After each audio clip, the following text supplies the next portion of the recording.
अथ सप्तश्लोके दुर्गा शिव उवाच देवी त्वम् भक्तसुलभे सर्वकार्यविधायिनी कलौ हि कार्यसिद्ध्यर्थमुपायम् ब्रूहि यत्नतः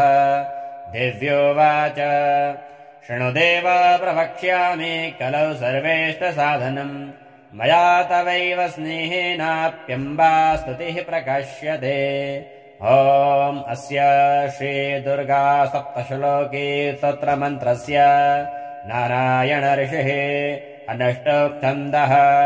श्रीमहाकाली महालक्ष्मी महासरस्वत्यो देवता श्रीदुर्गा प्रीत्यर्थम् सप्तश्लोके दुर्गा पाठे विनियोगः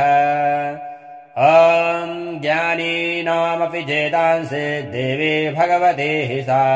बलादाकृष्य मोहाय महामाया प्रयच्छति दुर्गे स्मिता हरसि भीतिमशेषजन्तोः स्वस्थैः स्मिता मतिमतीव शुभाम् ददासि दारिद्र्यदुःखभयहारिणी का त्वधन्या सर्वोपकारकरणाय सदार्द्रचित्ता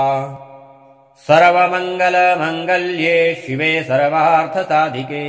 शरण्ये त्र्यम्बके गौरी नारायणी नमोऽस्तुते शरणागतदीनार्थ परित्राणपरायणे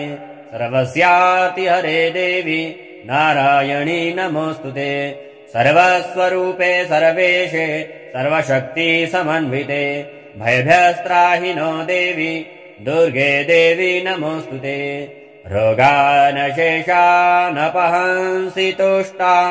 रुष्टा तु कामान् सकलानभीष्टान्